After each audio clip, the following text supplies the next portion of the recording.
ಎಲ್ಲರಿಗೂ ನಮಸ್ಕಾರ. ಇಂದಿನ ಈ ವಿಡಿಯೋನಲ್ಲಿ second sem SCP BCA Kannada ಪಠ್ಯಪುಸ್ತಕದಲ್ಲಿ ಬರೆದಿರುವಂತಹ ದಿಡುಗು ಈ ಪಾಠದ ಸಾರಾಂಶವನ್ನು ಸರಳವಾಗಿ ಅರ್ಥ ಮಾಡ್ಕೊಳ್ಳೋಣ ಬನ್ನಿ. ಈ ಪ್ರಸ್ತುತ ಪಾಠದಲ್ಲಿ ಸುಧಾ ಅನ್ನೋ ಒಬ್ಬ ಹುಡುಗಿಯ ಮದುವೆಯ ನಂತರದ ಬೀಳ್ಕೊಡುಗೆಯ ಸಂದರ್ಭವನ್ನು ತುಂಬ ಭಾವನಾತ್ಮಕವಾಗಿ ಚಿತ್ರಿಸಲಾಗಿದೆ. ಶಾಂತವ್ವ ಸುನಂದಿಯನ್ನು ಕರ್ಕೊಂಡು ಮನೆಗೆ ಬರೋದಕ್ಕೆ ಹೇಳ್ತಾಳೆ. ಸುನಂದಿ ತನ್ನ ಗೆಳತಿ ಸುಧಾಳ ಮದುವೆಯಾಗಿ ಗಂಡನ ಮನೆಗೆ ಹೋಗ್ತಿರುವಂಥ ವಿಚಾರದಿಂದ ತುಂಬ ದುಃಖದಲ್ಲಿರ್ತಾಳೆ. ಮನೆಯ ಕತ್ತಲೆಯಲ್ಲಿ ಕುಳಿತು ತನ್ನ ಮನದ ನೋವನ್ನು ಯಾರಿಗೂ ಗೊತ್ತಾಗಬಾರ್ದು ಅಂತ ಮರೆಮಾಚೋದಕ್ಕೆ ಪ್ರಯತ್ನಿಸ್ತಾ ಇರ್ತಾಳೆ. ಮದುವೆ ಮನೆಯಲ್ಲಿ ಎಲ್ಲರೂ ಕೂಡ ತಮ್ಮ ತಮ್ಮ ಕೆಲಸದಲ್ಲಿ ತೊಡ್ಕೊಂಡಿರ್ತಾರೆ. ಸುಧಾಳನ್ನು ಮದುಮಗಳಂತೆ ಅಲಂಕರಿಸಲಾಗಿರುತ್ತೆ.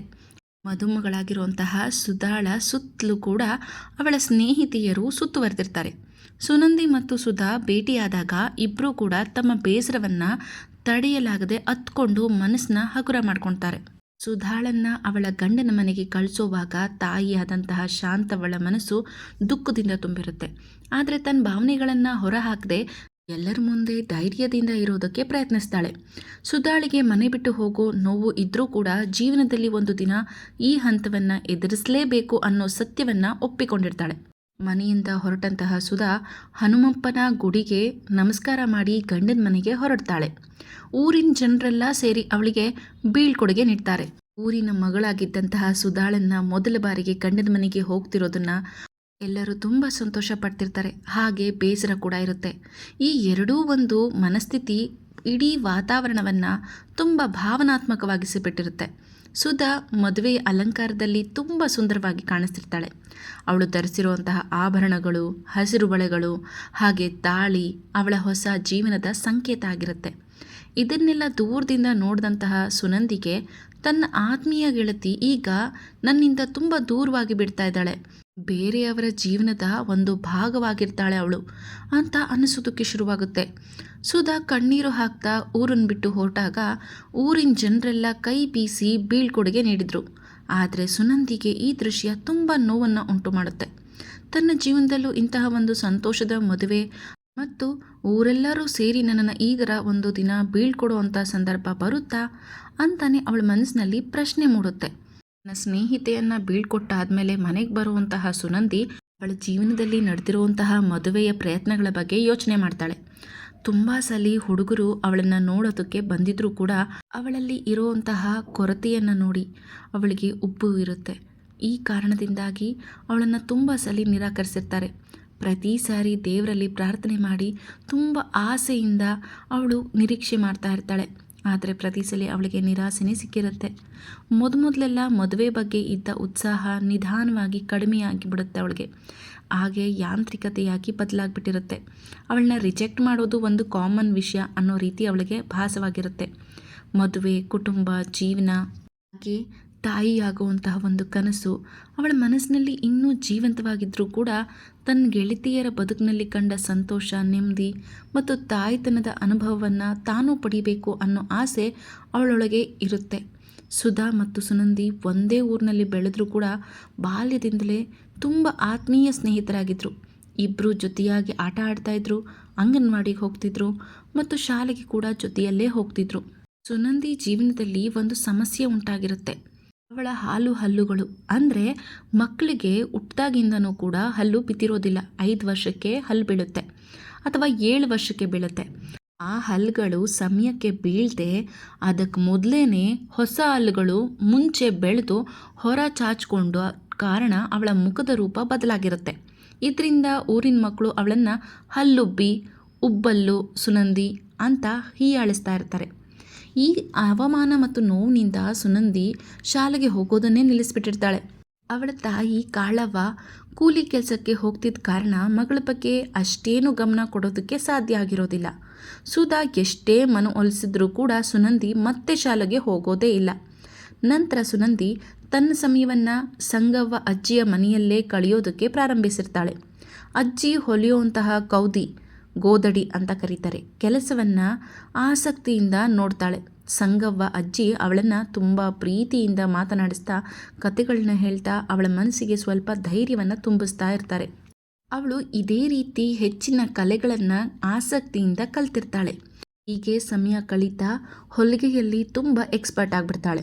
ಅಜ್ಜಿ ಮನೆಗೆ ಬರುವಂತಹ ಒಬ್ಬ ಯುವಕನ ಬಗ್ಗೆ ಅವಳ ಮನದಲ್ಲಿ ಮೌನವಾಗಿ ಪ್ರೀತಿ ಮೂಡಿರುತ್ತೆ. ಆದರೆ ಅದು ಕನಸಾಗಿಯೇ ಉಳಿಯುತ್ತೆ.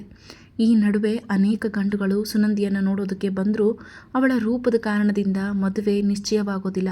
ಇದರಿಂದ ಅವಳ ಮನಸ್ಸಿನಲ್ಲಿ ನೋವು ಇನ್ನೂ ಹೆಚ್ಚಾಗಿರುತ್ತೆ. ಸುಧಾಳ ಮದುವೆಯಾಗುತ್ತೆ. ನಂತರ ಮಗುವಿನ ತಾಯಿ ಕೂಡ ಆಗ್ತಾಳೆ. ಅದನ್ನು ನೋಡಿ ಸುನಂದಿಗೂ ಮದುವೆ, ಕುಟುಂಬ, ತಾಯ್ತನದ ಕನಸುಗಳು ತುಂಬ ಹೆಚ್ಚಾಗುತ್ತೆ. ಆದರೆ ಅವಳ ಕನಸು ಕನಸಾಗೆ ಉಳಿದ್ಬಿಡುತ್ತೆ. ಯಾವುದೂ ಕೂಡ ನನಸಾಗೋದಿಲ್ಲ. ಇದೇ ಸಂದರ್ಭದಲ್ಲಿ ಅವಳ ತಾಯಿ ಕಾಳವ್ವ ತುಂಬಾ ಅನಾರೋಗ್ಯಕ್ಕೆ ಒಳಗಾಗ್ತಾರೆ. ಕೊನೆಗೆ ಸಾವನ್ನು ಕೂಡ ಅಪ್ತಾರೆ. ತಾಯಿಯ ಸಾವಿನಿಂದ ಸುನಂದಿ ಸಂಪೂರ್ಣವಾಗಿ ಒಂಟಿಯಾಗ್ಬಿಡ್ತಾಳೆ. ಅವಳ ಜೀವನದಲ್ಲಿ ಉಳಿದ ಒಂದೇ ಒಂದು ಸಂಗಾತಿ ಅಂದರೆ ಸೋಮಲಿಂಗ ಅನ್ನೋ ಒಂದು ಪುಟ್ಟ ನಾಯಿ ಮರಿ. ತಾಯಿಯನ್ನು ಕಳ್ಕೊಂಡ ದುಃಖದಲ್ಲಿದ್ದರೂ ಕೂಡ ಹೊಲಿಗೆ ಕೆಲಸ ಹಾಗೆ ಬದುಕಿನ ಅನಿವಾರ್ಯತೆ ಅವಳನ್ನು ಮತ್ತೆ ಜೀವನದತ್ತ ಕರೆತರುತ್ತೆ. ಹೀಗೆ ಸುನಂದಿ ತನ್ನ ನೋವುಗಳನ್ನು ಮನಸ್ಸಿನಲ್ಲೇ ಇಟ್ಕೊಂಡು ಧೈರ್ಯದಿಂದ ಬದುಕನ್ನು ಮುಂದುವರಿಸ್ತಾಳೆ. ಸುನಂದಿ ಗೆಳತಿ ಸುಧಾ ಅಪರೂಪಕ್ಕೆ ಯಾವಾಗಾದರೂ ತನ್ನ ಮಕ್ಕಳನ್ನು ತವರಿಗೆ ಕರ್ಕೊಂಡು ಬಂದರೆ ಸುನಂದಿಗೆ ತುಂಬ ನೆಮ್ಮದಿ ಸಿಗ್ತಿತ್ತು. ತನ್ನ ದುಃಖವನ್ನೆಲ್ಲ ಹಂಚ್ಕೊಳ್ಳೋದಕ್ಕೆ ಒಬ್ಬ ಆತ್ಮೀಯ ಗೆಳತಿ ಸಿಕ್ಕಿದಾಳೆ ಅಂತ. ಇದೇ ಸಮಯದಲ್ಲಿ ಸಂಗವ್ವ ಅಜ್ಜಿ ಮನೆಗೆ ಬರ್ತಿದ್ದ ಆ ಯುವಕನೂ ಕೂಡ ಮತ್ತೆ ಬರೋದಕ್ಕೆ ಶುರು ಮಾಡ್ತಾನೆ. ಇದರಿಂದ ಸುನಂದಿ ಮನಸ್ಸಿನಲ್ಲಿ ಹೊಸ ಆಸೆಗಳು ಮೂಡುತ್ತೆ. ಆದರೆ ಸುಧಾಳ ವೈವಾಹಿಕ ಜೀವನ ಸುಖಕರವಾಗಿರೋದಿಲ್ಲ. ಅತ್ತೆ ಮನೆಯವರ ಕಿರುಕುಳ, ಗಂಡನ ನಿರ್ಲಕ್ಷ್ಯ ಮತ್ತು ಅವಮಾನಗಳಿಂದ ಬೇಸತ್ತಂತಹ ಸುಧಾ ಮಕ್ಕಳನ್ನ ಕರ್ಕೊಂಡು ಶಾಶ್ವತವಾಗಿ ತಾಯಿ ಮನೆಗೆ ಬಂದು ನೆಲೆಸಿರ್ತಾಳೆ. ಗಂಡ ಬಂದು ಕರ್ಕೊಂಡು ಹೋಗೋ ತನಕ ನಾನು ಹೋಗೋದಿಲ್ಲ ಅಂತ ಹಠ ಹಿಡ್ದಿರ್ತಾಳೆ. ಈ ವಿಷಯವನ್ನು ಶಾಂತವ್ವ ತುಂಬ ಚಿಂತಿಸ್ತಾ ಇರ್ತಾಳೆ. ಇದರ ನಡುವೆ ಸಂಗವ್ವ ಅಜ್ಜಿ ಕೂಡ ಸಾವನ್ನಪ್ತಾಳೆ. ಇದರಿಂದ ಸುನಂದಿ ಜೀವನದ ಮತ್ತೊಂದು ಆಸರೆ ಕಳೆದು ಹೋಗುತ್ತೆ. ಆದರೂ ಆ ಯುವಕ ಆಗಾಗ ಅಜ್ಜಿ ಮನೆಗೆ ಬರ್ತಿದ್ದು ಅವನ ಬಗ್ಗೆ ಸುನಂದಿಯ ಮನಸ್ಸಿನಲ್ಲಿ ಪ್ರೀತಿ ಭಾವನೆ ಬೆಳೆಯುತ್ತೆ. ಆದರೆ ಅದನ್ನು ಅವಳು ಯಾರ ಹತ್ರನೂ ಹೇಳ್ಕೊಳ್ಳೋದಿಲ್ಲ. ಸುನಂದಿ ಜೀವನದಲ್ಲಿ ಕುಟುಂಬದ ಸುಖ, ಗಂಡ ಮಕ್ಕಳು, ಪ್ರೀತಿ ಹಾಗೂ ಹೊಂದಾಣಿಕೆಯ ಅನುಭವಗಳಿಲ್ಲ. ಆದ್ದರಿಂದ ಅವಳು ತನ್ನ ಮನೆ ಮುಂದೆ ಹೂ ಗಿಡಗಳನ್ನು ಬೆಳೆಸಿ ಅವುಗಳಲ್ಲಿ ಸಂತೋಷ ಹುಡುಕ್ತಿರ್ತಾಳೆ. ಹಬ್ಬ ಹರಿದಿನಗಳಲ್ಲಿ ಎಲ್ಲರೂ ಕುಟುಂಬದವರ ಜೊತೆ ಖುಷಿಯಾಗಿರೋದನ್ನು ನೋಡಿದಾಗ ತನ್ನ ಒಂಟಿತನದ ನೋವು ಅವಳನ್ನು ಕಾಡುತ್ತೆ. ಅವಳ ಏಕೈಕ ಸಂಗಾತಿಯಾಗಿರುತ್ತಲ್ಲ ಸೋಮಲಿಂಗ ಅನ್ನೋ ಒಂದು ನಾಯಿ ಮರಿ, ಅದು ಯಾವಾಗಲೂ ಅವಳ ಜೊತೆಗೇ ಇರುತ್ತೆ. ಅವಳ ದುಃಖದಲ್ಲಿ ಸಾಂತ್ವನ ನೀಡುತ್ತೆ. ತನ್ನ ಬದುಕಿನ ಖಾಲಿತನವನ್ನು ತುಂಬಿಕೊಳ್ಳೋದಲ್ಲೋ ಸುನಂದಿ ಸೋಮಲಿಂಗನನ್ನೇ ತನ್ನ ಕುಟುಂಬದ ಸದಸ್ಯ ಅಂತ ಪ್ರೀತಿಸ್ತಾ ಇರ್ತಾಳೆ. ತವರಿನ ಮನೆಯಲ್ಲಿ ಇದ್ದಂತಹ ಮೊದಲಿನ ದಿನಗಳಲ್ಲಿ ಸುಧಾಳಿಗೆ ನೆಮ್ಮದಿ ಸಿಕ್ಕಿದ್ರೂ ಕಾಲ ಕಳೆದಂತೆ ತನ್ನ ಸ್ಥಾನ ಮತ್ತು ಮಹತ್ವ ಕಡಿಮೆಯಾಗ್ತಾ ಇದೆ ಅನ್ನೋ ಒಂದು ಅನುಭವ ಅವಳಿಗೆ ಆಗತ್ತೆ. ಮನೆಯಲ್ಲಿ ಇರೋರೆಲ್ಲರೂ ಕೂಡ ತಮ್ಮ ಜೀವನದಲ್ಲಿ ಬ್ಯುಸಿಯಾಗಿರೋದ್ರಿಂದ ಸುಧಾಳಿಗೆ ಭವಿಷ್ಯದ ಬಗ್ಗೆ ಚಿಂತೆ ಶುರುವಾಗುತ್ತೆ. ಗಂಡನ ಮನೆಗೆ ಹಿಂದಿರುಗದೇ ಇದ್ದದ್ದು ತಪ್ಪಾಯ್ತಾ ಅನ್ನೋ ಪ್ರಶ್ನೆ ಕೂಡ ಅವಳನ್ನು ಕಾಡುತ್ತೆ. ಸುನಂದಿಗೆ ತನ್ನ ಗೆಳತಿಯ ದುಃಖವನ್ನು ನೋಡಿ ಸಮಾಧಾನ ಪಡಿಸುತ್ತಿರ್ತಾಳೆ. ಕುಟುಂಬ, ಗಂಡ, ಮಕ್ಕಳು ಎಲ್ಲವೂ ಇದ್ದರೂ ಸುಧಾಳಿಗೆ ಮನಃಶಾಂತಿ ಇಲ್ಲದಿರೋದನ್ನು ನೋಡಿ ಆಶ್ಚರ್ಯಪಡ್ತಾಳೆ. ಈ ನಡುವೆ ಸುನಂದಿ ಇಷ್ಟಪಡ್ತಿದ್ದ ಆ ಯುವಕನೊಂದಿಗೆ ಸ್ವಲ್ಪ ಮಾತುಕತೆ ಆರಂಭ ಆಗುತ್ತೆ. ತನ್ನ ಮನದ ಭಾವನೆಗಳನ್ನು ಸುಧಾಳ ಬಳಿ ಹೇಳ್ಕೊಳ್ಬೇಕಂತ ಸುನಂದಿ ಯೋಚಿಸ್ತಾ ಇರ್ತಾಳೆ. ಅಷ್ಟರಲ್ಲಿ ಸುಧಾಳ ಗಂಡ ಅವಳನ್ನು ಕರ್ಕೊಂಡು ಹೋಗಲು ಬರ್ತಾನೆ. ಇದರಿಂದ ಶಾಂತವಂಗೆ ಬಹಳ ಸಂತೋಷ ಆಗುತ್ತೆ. ಸುಧಾಳು ಕೂಡ ಭಾವನಾತ್ಮಕವಾಗಿಬಿಡ್ತಾಳೆ. ಗಂಡ ಹೆಂಡತಿಯ ನಡುವೆ ದೂರ ಕೊನೆಗೊಳ್ಳುವ ಕ್ಷಣ ಅದು. ಹೊರಡೋ ಸಮಯದಲ್ಲಿ ಸುಧಾ ಸುನಂದಿನ ಅಪ್ಕೊಂಡು ಒಂದು ಚೀಟಿನ ಅವಳ ಕೈಗೆ ಕೊಡ್ತಾಳೆ. ಆ ಚೀಟಿಯನ್ನು ತಾನು ಇಷ್ಟಪಡೋ ಯುವಕನಿಗೆ ಕೊಡಬೇಕು ಅಂತ ಹೇಳ್ತಾಳೆ. ಸುಧಾ ನನ್ನ ಮನಸ್ಸಿನ ಆಸೆಯನ್ನು ಅರ್ಥಕೊಂಡಿದ್ದಾಳೆ ಅಂತ ಸುನಂದಿ ತಿಳಿತಾಳೆ. ಕೊನೆಯಲ್ಲಿ ಸುಧಾ ತನ್ನ ಕುಟುಂಬದೊಂದಿಗೆ ಹೊರಟು ಹೋಗ್ತಾಳೆ. ಸುನಂದಿ ಅವಳನ್ನು ನೋವಿನಿಂದ ಬೀಳ್ಕೊಡ್ತಾಳೆ. ಅದೇ ಸಂದರ್ಭದಲ್ಲಿ ತಾನು ಇಷ್ಟಪಡ್ತಿರುವಂತಹ ಆ ಯುವಕ ಅಲ್ಲೇ ನಿಂತಿರ್ತಾನೆ. ಅವನನ್ನು ನೋಡಿ ನನ್ನ ಜೀವನದಲ್ಲೂ ಕೂಡ ಇದೇ ರೀತಿ ಹೊಸ ಭರವಸೆ ಮೂಡಿಬರಬಹುದು ಅಂತ ಸುನಂದಿ ಆಸೆ ಪಡ್ತಾಳೆ. ಒಟ್ಟಾರೆಯಾಗಿ ಈ ಪಾಠದ ಸಂದೇಶ ಹೇಳೋದಾದರೆ, ಮಲ್ಲಮ್ಮ ಜೋಂಡಿ ಅವರು ಬರೆದಿರುವಂತಹ ಕಥೆಯಲ್ಲಿ ಸಮಾಜ ವ್ಯಕ್ತಿಯ ರೂಪವನ್ನು ನೋಡದೆ ಯಾವುದೇ ಒಬ್ಬ ವ್ಯಕ್ತಿಯ ಮನಸ್ಸು ಹಾಗೆ ಅವರಲ್ಲಿರುವಂತಹ ಪ್ರತಿಭೆ ಮತ್ತು ಮಾನವೀಯ ಗುಣವನ್ನು ಗೌರವಿಸಬೇಕು ಅನ್ನೋದಾಗಿದೆ.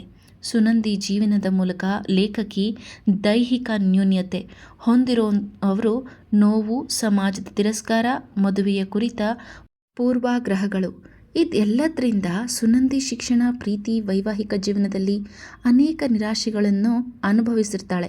ಆದರೂ ಅವಳು ಧೈರ್ಯ ಕೆಡೋದಿಲ್ಲ, ಬದುಕನ್ನು ಎದುರಿಸ್ತಾಳೆ. ಈ ಕಥೆಯಲ್ಲಿ ಹೆಣ್ಣಿನ ಬದುಕಿನ ಆಸೆಗಳು, ಪ್ರೀತಿಯ ಹಂಬಲ, ಕುಟುಂಬದ ಅಗತ್ಯ, ಸ್ನೇಹದ ಮೌಲ್ಯ ಮತ್ತು ತಾಯಿಯ ಮಮತೆ ಹೃದಯಸ್ಪರ್ಶಿಯಾಗಿ ಮೂಡಿಬಂದಿದೆ.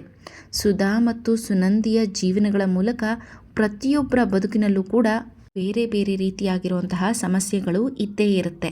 ಪ್ರಪಂಚದಲ್ಲಿ ಇರುವಂತಹ ಪ್ರತಿಯೊಬ್ಬ ವ್ಯಕ್ತಿಯೂ ಕೂಡ ಅವರದೇ ಆದ ಒಂದು ನೋವನ್ನು ಅನುಭವಿಸ್ತಾ ಇರ್ತಾರೆ ಅನ್ನೋದನ್ನು ಲೇಖಕಿ ತೋರಿಸಿದ್ದಾರೆ.